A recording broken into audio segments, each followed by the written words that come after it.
Je m'appelle Sœur Clara Benedetti. J'ai 66 ans. Depuis plus de 4 décennies, je suis fidèle à l'Église catholique, vivant sous des vœux perpétuels de pauvreté, de chasteté et d'obéissance. Je suis entrée au couvent à l'âge de 22 ans, à une époque où mes amis se mariaient, étudiaient ou construisaient leur carrière. J'ai choisi Dieu, du moins c'est ce que je croyais. J'ai grandi dans un village isolé du sud de l'Italie, entouré de collines silencieuses et de traditions incontestées. Mon père était strict, un homme de peu de mots. Ma mère, profondément pieuse, nourrissait mon âme d'histoires de saints et de miracles. Petite fille, j'étais enchantée par les processions, les chants latins et les vitraux colorés des églises. Pour moi, le paradis était là, entre ces murs de pierre. Et peut-être que je pourrais le trouver si tu me le donnais en entier. Avec cet idéal, j'ai rejoint la congrégation des serviteurs éternels du culte divin. Un nom compliqué pour une vie extrêmement simple. Nous avons prié 7 fois par jour. Nous étudions,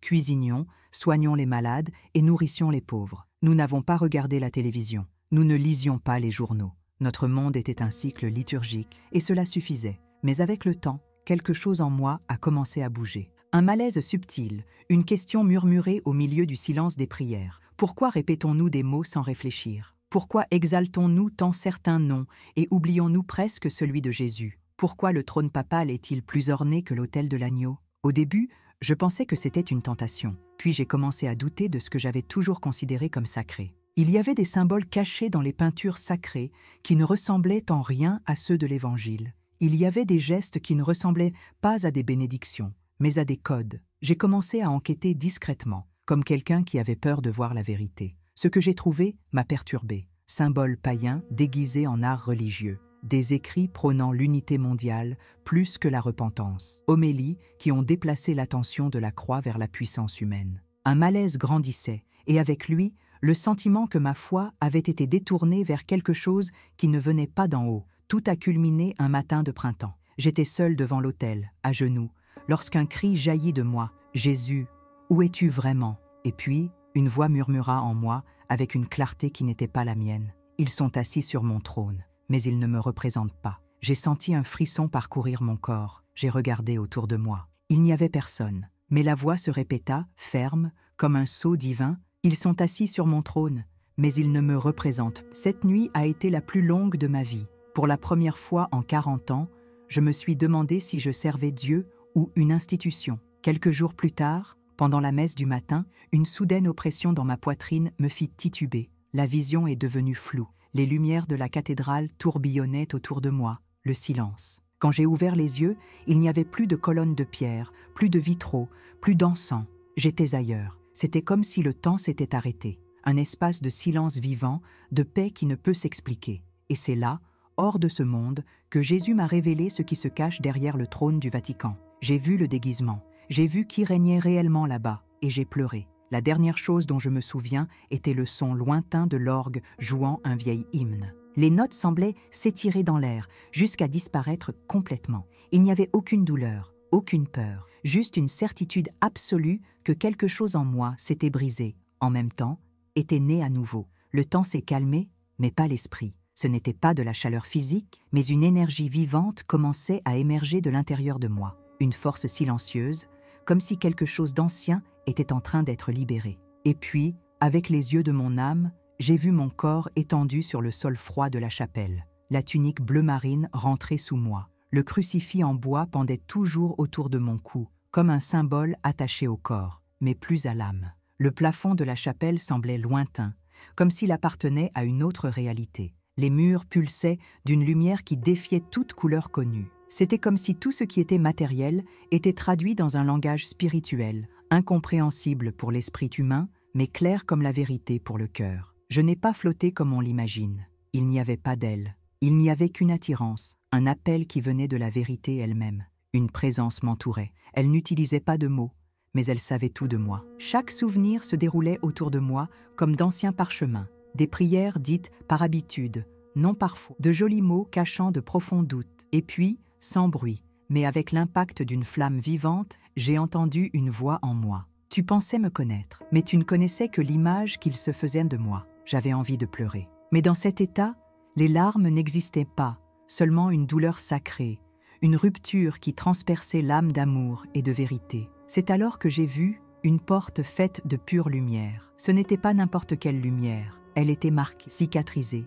comme si elle avait été percée de clous. Quand il s'est ouvert, je suis entrée. J'ai été emmenée dans un endroit sans temps, un espace où les pensées étaient entendues et où l'environnement réagissait à l'état de l'âme. C'était beau, mais solennel. C'était comme une antichambre du paradis, le lieu où les âmes sont confrontées à la vérité avant la gloire. J'ai vu des esprits passer. Certains sont montés, d'autres ont hésité. Je comprends. Personne n'entre dans la plénitude avant de se dépouiller de toutes illusions. Puis un éclair de lumière a brillé devant moi et il est apparu. Jésus. Il n'a pas dit « Je suis Jésus ». Mais mon âme l'a reconnu avant même que mes yeux ne le voient. Ses yeux n'étaient pas de feu, mais de vie. Son visage, il ne ressemblait à aucune image que j'avais vue depuis des décennies. Il était simple, serein, absolument saint. Tu m'as cherché parmi les colonnes de pierre, mais je n'ai jamais été lié par l'or des autels. Sa voix n'était pas saine, c'était la vérité elle-même pénétrant jusqu'au plus profond de l'être. Aujourd'hui, vous verrez ce qui se cachait derrière le voile de l'adoration. Vous verrez qui occupe véritablement le trône qu'ils disent être le mien. À ce moment-là, j'ai senti un poids. Mais ce n'était pas une question de corps, c'était une question de vérité tacite, un vieux fardeau, accumulé par des années d'obéissance aveugle, de silence imposé, de prière seulement avec les lèvres, et non avec l'esprit. Et puis, il était là, pas comme dans les peintures, pas comme dans les vitraux. Jésus était pure lumière, prenant forme pour que je puisse le comprendre. Même sans un visage clair, je l'ai reconnu comme plus réel que tout ce que j'avais jamais connu. Mon âme murmura « Enfin !» Mes genoux ont cédé par instinct, pas par peur. C'était de la révérence. C'était comme si chaque mensonge en moi commençait à s'effondrer face à la vérité incarnée. Il s'est rapproché. Ses pas ne faisaient aucun bruit, mais l'atmosphère se transformait à chaque mouvement. Quand il s'est arrêté, le temps s'est arrêté avec lui. Tes yeux, je te jure, étaient des univers en mouvement. Quand je les regardais, je ne me voyais pas comme une religieuse, ni comme une femme. Je me voyais comme une âme nue, affamée de Dieu, mais couverte de voiles qu'on m'avait appris à porter. « Es-tu prêt ?» il a demandé. La question n'est pas venue avec une voix, mais avec une essence. C'était le genre de question à laquelle on ne peut pas répondre avec des mots, mais avec une réponse concrète. Ce que je vais vous montrer ne se trouve pas dans les livres que vous avez lus, mais c'est gravé dans l'esprit de ceux qui me cherchent de vraiment. Et à ce moment-là, un cri est né en moi. Ce n'était pas du désespoir, c'était la libération. Vous m'avez cherché parmi les colonnes de pierre. Maintenant, vous verrez qui se cachait derrière les voiles tombés. Jésus a tendu la main vers moi. Et tandis que je la touchais, quelque chose a explosé en moi. Une vague de chaleur, d'amour, de douleur et de paix, tout à la fois, comme un tremblement de terre silencieux qui a ébranlé les fondations de mon âme.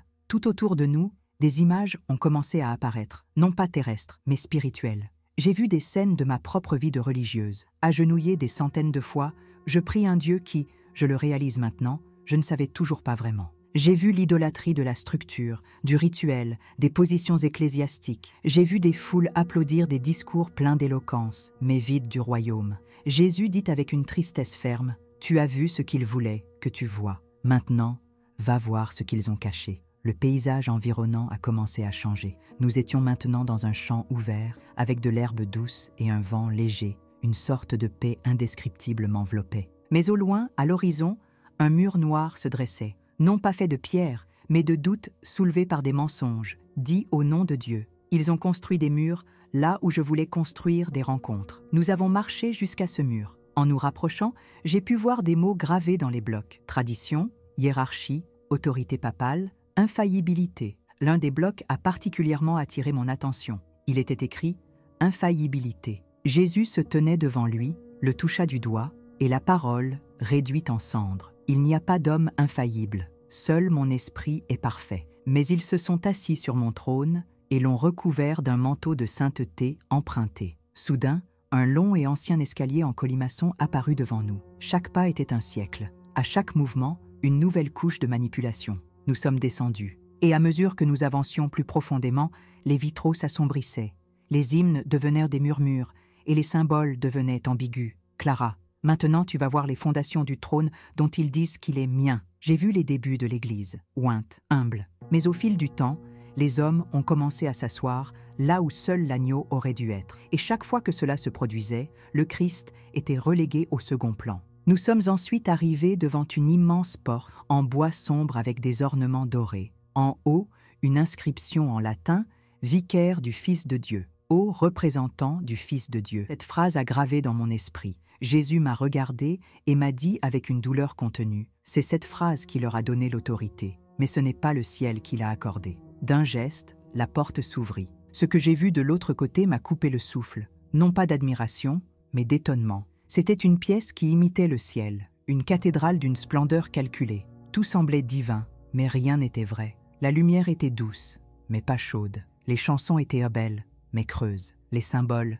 familiers, mais avec une intention tordue. Au centre se trouvait un trône en or massif, si orné que tout ce qui l'entourait semblait plus petit. La base du trône était fait de crânes sculptés. Les côtés avaient des lions, mais ils avaient les yeux bandés. Derrière le trône, un étrange symbole, une croix entrelacée de deux cercles, l'un représentant le monde, l'œil qui voit tout. Jésus a souligné, ici étaient assis ceux qui prétendèrent me représenter. Mais ceci n'est pas mon trône. Ceci est le trône de substitution. Ceux qui occupaient ce lieu étaient vénérés sur terre, mais leurs noms ne sont pas écrits dans mon livre. Nous nous sommes rapprochés, et puis je les ai vus, habillés comme des rois, avec des capes brodées d'or, des mitres qui brillaient comme des couronnes, des anneaux avec des sceaux de pouvoir. Mais il y avait quelque chose de sombre derrière chaque ornement. Jésus a montré les sceptres de commandement. Regardez, et j'ai regardé, mais pas avec les yeux de la chair, mais avec les yeux de l'esprit. Ce qui ressemblait à un symbole sacré, transformé devant moi en quelque chose de terriblement profane. Ce qui semblait sacré a révélé son vrai visage. La croix que je voyais n'était plus la même. Petit à petit, j'ai réalisé, ce n'était pas l'agneau crucifié, mais un serpent enroulé autour d'un bâton, déguisé parmi les symboles chrétiens. Sur certaines images, le Christ sur la croix sourit, les yeux ouverts, comme s'il se moquait du sacrifice. Tout cela était un scénario soigneusement construit, un canular élaboré. Jésus m'a conduit dans une pièce latérale. À première vue, cela ressemblait à une vieille archive, un bureau rempli de livres et de dossiers. Mais lorsque j'ai touché les volumes, j'ai réalisé qu'il ne s'agissait pas de doctrine. C'étaient des pactes, documents spirituels, accords conclus dans des sphères invisibles entre des dirigeants humains et des entités spirituelles enveloppées de lumière. « Voici les contrats, dit Jésus, ceux qui ont donné la parole aux autres en mon nom. J'ai vu des sceaux écrits dans des langues mortes, signatures spirituelles. Chaque manuscrit cachait des clauses qui, de manière subtile, réduit au silence le vrai nom de Jésus. La chronologie spirituelle a commencé à s'accélérer devant moi. J'ai vu les siècles passer comme des feuilles dans le vent. Les papes sont venus et repartis. Certains ont tenté de résister, mais ont été engloutis par la structure. Et puis, Jésus a montré l'avenir. L'un des derniers trônes est en préparation. C'était un trône sans visage. Le chef n'avait pas encore été révélé, mais ses robes spirituelles étaient tachées d'un type d'or sombre, presque visqueux. « Ce sera la dernière, dit Jésus. Votre mission ne sera pas de conduire à la foi, mais à la fusion. » « Fusion avec quoi ?» j'ai demandé. « Avec le système de la bête. » Je suis resté silencieux. Mes jambes ont fléchi. Je me suis agenouillé, non pas par peur, mais par compassion.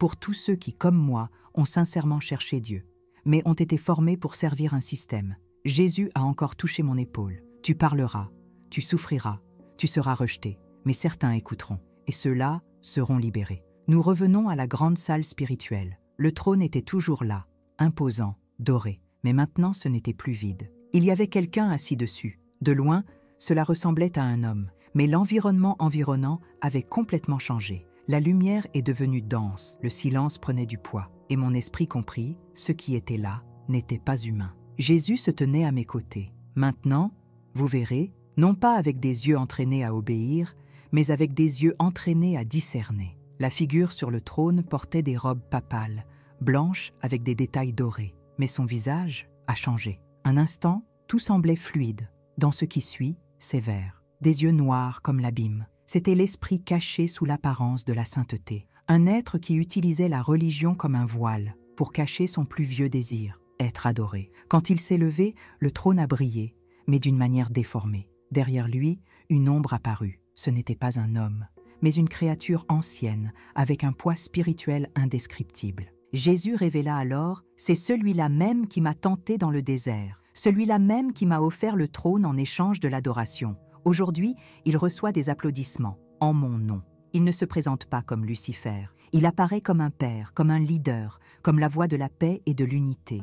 Mais ta paix est un pacte, votre unité est une prison. Il ne nie pas la croix, il la redéfinit. Puis j'ai vu des millions de personnes s'agenouiller devant ce trône. Des hommes et des femmes sincères, parents, dirigeants, certains par ignorance, pour plus de commodité. J'ai vu le symbole de la croix remplacé par un cercle avec des flammes. J'ai vu le nom de Jésus dilué dans des mots comme lumière, conscience universelle, énergie divine. J'ai vu la parole de Dieu être déformée document œcuménique. Et j'ai vu cette entité se nourrir d'un abandon aveugle, des cœurs sans discernement. Le regard de cette silhouette a transpercé mon âme. Ce n'était pas un regard humain, mais un regard spirituel. Et à cet instant, j'ai senti quelque chose m'écraser de l'intérieur, un poids dense, comme une haine ancienne contre ma présence là. J'avais envie de m'évanouir. Mais Jésus se tenait à mes côtés, ferme, et dit « Il sait qui tu es, et tu sais que tu reviendras lui dire ce que tu as vu. » L'ombre a disparu devant nous,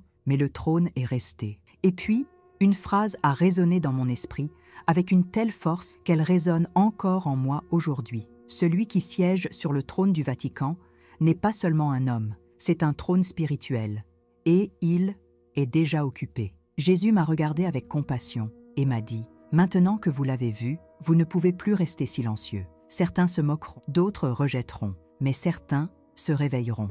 Et c'est pour eux que je vous renvoie. » L'image de l'être sur le trône continuait de secouer mes entrailles. Je savais que ça me coûterait tout, mais les yeux de Jésus m'ont soutenu.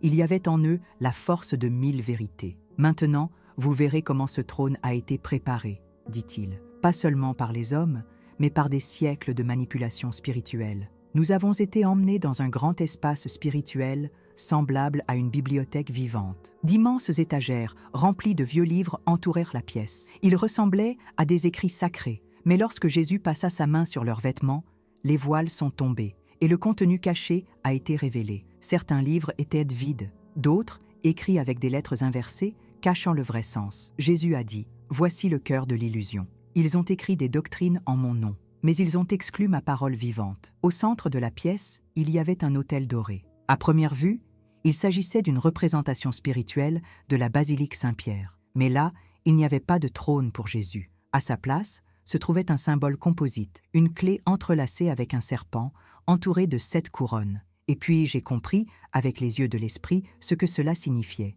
Chaque couronne représentait un pacte historique avec le pouvoir politique de la Rome antique, un avec les rois et les empereurs du Moyen Âge, un avec des banquiers qui finançaient les croisades, un avec des religions païennes secrètes, un avec le culte de la Reine Vierge au-dessus de l'agneau, avec une science institutionnalisée qui a remplacé la foi par le contrôle. Et le dernier, avec l'esprit d'unité mondiale déguisé en paix et en justice sociale. Cette dernière alliance sera la plus acceptable, expliqua Jésus, parce que cela se fera sous le couvert de la tolérance et du bien commun, mais sans mon nom en son centre. Alors, Jésus a touché l'autel, et tout a changé. J'étais maintenant dans une cérémonie spirituelle occulte. Des prêtres vêtus de robes dorées exécutaient des rituels silencieux. Des mots de type latin résonnaient, mais certains provenaient de langues qui n'appartiennent pas au ciel. Au centre, un homme tenait un calice de vin noir. Mais quand Jésus a touché mes yeux spirituels, j'ai vu que ce n'était pas du vin, c'était le sang de la vérité corrompue. Tout autour de nous,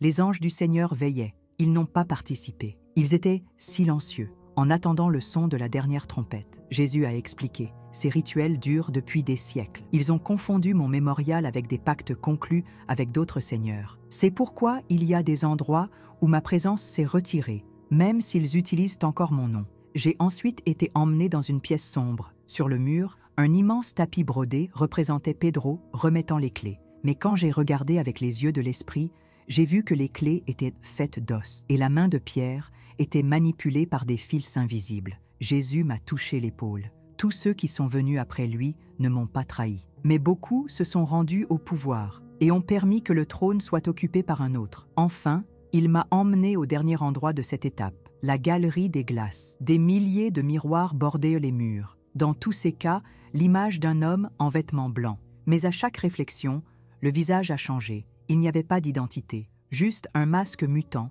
adapté à chaque génération. Ce qui semblait être le Christ ne l'était pas. Et ce qui semblait être de la lumière ne venait pas d'en haut. Dans la galerie des glaces, les reflets continuaient de changer. Dans l'un, j'ai vu un agneau. Dans l'autre, un lion. Ci-après, un aîné. Et enfin, une image sans visage, avec des yeux aussi noirs que l'abîme. C'est le visage qui sera montré au monde, dit Jésus. Il viendra comme solution, comme serviteur, comme rassembleur. Mais, derrière le miroir, il n'y a pas de lumière. Peu de temps après, l'environnement spirituel est devenu plus dense, non pas par les ténèbres, mais par quelque chose de pire, une falsification de la lumière. Nous nous trouvions maintenant devant un public spirituel. À première vue, cela ressemblait à une réunion conciliaire. Mais que se passait-il là-bas? Ce n'était pas de la terre. Les décisions ont été générées dans les régions célestes, corrompues, et puis projetées sur la terre par des accords, des discours et des célébrations. J'ai vu des créatures assises là, des anges déchus, déguisés en ambassadeurs de lumière. J'ai vu des êtres anciens, avec des formes humaines, mais leur bouche ne prononçait pas de mots, seulement brume expirée. Jésus dit fermement, ce sont les conseillers du nouvel âge, et le nouveau chef spirituel écoute chacun d'eux. Au centre de ce dôme spirituel, une figure est apparue. Il portait du blanc, son visage était serein, son expression calme. Mais en lui, il n'y avait aucune présence du Christ. Il était le nouvel oint, non pas oint par l'esprit, mais par consensus. Il parlait de paix, il mentionnait l'amour, il prononçait même le nom de Jésus. Mais je ne porterai pas la croix. Puis j'ai vu un couronne invisible étant placé dessus. Ce n'était pas l'ancienne tiare papale. C'était un couronne spirituel, faite d'idéologie, de philosophie, d'accords politiques et œcuméniques. Chaque bijou était un principe accepté. Relativisme moral, l'acceptation des doctrines païennes, l'égalité entre le Christ et les autres, conscience, la bénédiction des alliances contraires à la parole. Les gens ont célébré, les médias ont applaudi. Et dans le monde spirituel, un serpent sourit. Jésus m'a ensuite emmené voir le nouveau document spirituel, encyclique dorée, écrite à l'encre d'or. Mais quand tu les as touchés, la peinture a coulé, révélé des codes cachés et des mots dans des langues qui n'appartiennent pas au royaume. Ces écrits ne sont pas seulement des mots, explique Jésus. Ce sont des décrets spirituels. Chacun d'eux ouvre une brèche pour le système à venir. J'ai vu une de ces encycliques avec le sceau du nouveau dirigeant. En haut, le titre semblait inoffensif. L'Union mondiale par la foi planétaire. Il a parlé d'inclusion, de fraternité, de solidarité. Mais dans la note spirituelle, il était écrit « Renonciation à la singularité de l'agneau ». J'ai ensuite vu des rencontres interreligieuses à l'intérieur des cathédrales. Les dirigeants de diverses croyances ont uni leurs symboles. Ils ont chanté ensemble. Ils offrèrent de l'encens sur un autel universel. Mais au centre de l'autel, il n'y avait pas de croix. Il y avait un miroir. Jésus murmura « Ils ne m'adorent pas, ils s'adorent eux-mêmes ». Le nouveau leader sera un maître de la réconciliation, mais pas la vérité. Finalement, Jésus m'a montré le nouveau trône physique, déjà prêt à Rome. Mais derrière lui, une réplique spirituelle attendait d'être occupée. Cette réplique n'était pas visible à Rome, mais dans un espace sombre entre les dimensions, orné de symboles mêlés la croix, le pentagramme et l'œil qui voit tout. Lorsqu'il sera assis sur ce trône, dit Jésus, le décompte sera accéléré, et ceux qui ne sont pas fermes tomberont. Après cette révélation, Jésus m'a emmené dans un point céleste élevé, d'où je pouvais voir la terre, en temps réel, mais dans sa dimension spirituelle. Nous, des chaînes de lumière reliant les gouvernements au temple. Nous, des ONG spirituelles déguisées en cause sociale, infiltrées dans l'éducation, la culture, l'écologie et le système financier. Au centre de tout cela, un nouveau symbole, une croix plate dans un cercle, fusionnée avec tous les autres symboles religieux. L'illusion de l'unité, mais sans l'agneau. Ce sera le signe du faux évangile et du nouveau culte, dit Jésus d'une voix grave. J'ai alors pu voir la réaction des gens face au nouveau système spirituel. Certains ont célébré, comme s'ils avaient réalisé un vieux rêve. Maintenant, nous ne sommes plus qu'un. D'autres répétèrent des phrases creuses, belles en apparence, mais loin de la vérité de l'évangile. Peu importe ce que vous croyez, tant qu'il y a de l'amour. Beaucoup semblaient inspirés, mais qu'est-ce qui en a découlé? Ne portait plus l'essence de la croix. Les églises ont commencé à s'adapter. Certains ont résisté et ont été fermés. D'autres cédèrent et acceptèrent les décrets de la nouvelle papauté comme s'ils étaient documents légers. Les prédicateurs, qui parlaient encore de repentance, de péché, d'enfer et de jugement, étaient qualifiés de semeurs de haine. Ils étaient réduits au silence, un par un. C'est alors que j'ai vu le fonctionnement du nouveau système de foi mondial. Chaque citoyen a reçu un sceau numérique de culte. Ceux qui se sont inscrits dans la nouvelle unité avaient accès à la nourriture, au logement, aux soins médicaux et à la communication. Ceux qui ont refusé ont tout perdu. Mais tout le monde n'a pas cédé. Il y avait encore un petit groupe caché. Ils vivaient en marge, se rencontrant en secret. Ils ont jeûné, ils ont prié, et ils reçurent des visions directes du ciel. Jésus murmura alors, « Ce sont les miens. Ils n'ont pas de temple, parce que je suis leur temple. » J'ai ensuite vu le nouveau pape lever un objet lors d'une cérémonie mondiale. Maintenant que la foi est unifiée, il a dit, nous pouvons nous préparer à accueillir le nouveau Messie. La foule a applaudi. Ils ont pleuré, ils ont chanté. Mais Jésus m'a regardé sérieusement et m'a dit, ce Messie n'est pas moi. Le monde était prêt à recevoir quelqu'un avec du charisme, du pouvoir, des solutions. Quelqu'un qui ne viendrait pas avec violence, mais avec une fausse paix. Quelqu'un qui serait vénéré par consensus, non pas par la croix, mais par l'acceptation. Et le nouveau pape, il serait comme Jean-Baptiste à l'envers. Cela ne préparerait pas la voie au Christ, mais à l'Antéchrist. Jésus commença alors à s'éloigner lentement, et les anges commencèrent à descendre autour de nous. Chacun a apporté des parchemins. Il s'agissait de missions, confiées à ceux qui seraient réveillés par des témoignages comme celui-ci. Il m'a touché pour la dernière fois et m'a dit « Tu reviendras ». Et sa voix sera comme une trompette. Tout le monde n'écoutera pas, mais ceux qui écoutent seront épargnés par la séduction du faux trône. Les derniers mots que j'ai entendus avant d'être ramené étaient « Le trône est déjà occupé, mais le véritable royaume vit encore parmi ceux qui m'adorent en esprit et en vérité. Reste fort, parce que les jours sont courts et la tromperie profonde. Tout est devenu noir. Je ne me souviens pas clairement du retour. Je me souviens seulement du froid dans mon corps, de mes mains tremblantes, de mes yeux ouverts, incapables de cligner des yeux pendant de longues secondes. J'étais allongé sur le sol de la chapelle, entouré des autres sœurs. Certains ont prié à voix haute, d'autres ont pleuré. Le médecin a dit que mon cœur est resté immobile pendant près de 7 minutes, mais ce que j'ai vécu semblait durer une éternité. Dans les jours qui ont suivi, j'ai essayé de me convaincre que c'était un rêve, une dépression nerveuse peut-être, résultat de la fatigue, d'une discipline rigide, d'une culpabilité silencieuse. Mais il était impossible d'oublier ce que j'ai vu. Les yeux de Jésus, la salle des glaces, l'entité sur le trône, le nouveau pape acclamé et les anges délivrant des missions aux éveillés. J'ai essayé de le dire à mes sœurs. J'ai parlé calmement, avec sincérité. Mais je n'ai reçu que silence, regard et sourire, comme s'ils pensaient « Elle a besoin de repos ». Mais mon esprit, j'ai crié à l'intérieur, et mes mots brûlaient dans ma gorge. Alors, j'ai pris ma décision. J'ai quitté le couvent. Après 43 ans, j'ai emporté avec moi seulement ma Bible, un simple crucifix, et les visions qui ne me quittera plus jamais. Aujourd'hui, je vis dans un village simple. Personne ici ne me connaît comme religieuse, mais je sais qui je suis, et je sais ce que j'ai vu. Il ne m'appelait plus sœur. Voilà, Jésus m'a appelé ami. Et quand il l'a fait, il a dit que le moment était venu de parler. Beaucoup seront libérés, pas par ta voix, mais pour le message que vous portez. Si vous êtes arrivés jusqu'ici, sachez que ce n'était pas un hasard. Peut-être que, comme moi, vous avez déjà ressenti cela, quelque chose ne va pas dans ce monde, que les discours de paix sonnent creux, que l'évangile a été commercialisé. Cette foi est devenue un produit de vitrine. Peut-être que vous vous réveillez, mais quand même je ne sais pas quoi faire. La réponse est simple, mais cela demande du courage. Revenez à Jésus, seulement Jésus, sans ornement, sans structure religieuse, sans système institutionnel, lui seul. C'est ce qu'il m'a montré. Le trône du Vatican est déjà occupé, mais le trône de ton cœur peut encore lui être donné. Maintenant, je vous demande, avez-vous le courage de résister? Êtes-vous prêt à perdre des privilèges, être rejeté, étiqueté comme radical, juste pour pouvoir dire « je ne suis que l'agneau » ? Si votre réponse est oui, alors tu fais partie de la reste fidèle. Ils sont peu nombreux, mais le ciel entier connaît leur nom. Si ce message a touché votre cœur, écrivez dans les commentaires « Je ne m'incline pas devant le trône de ce monde ». Partagez ce message avec ceux que vous aimez. Léa Apocalypse 13. Et maintenant, comme si tu n'avais jamais prié auparavant, parce que Jésus revient, avant qu'il ne revienne, le faux trône sera révélé devant toute l'humanité. Hélène Clara Benedetti.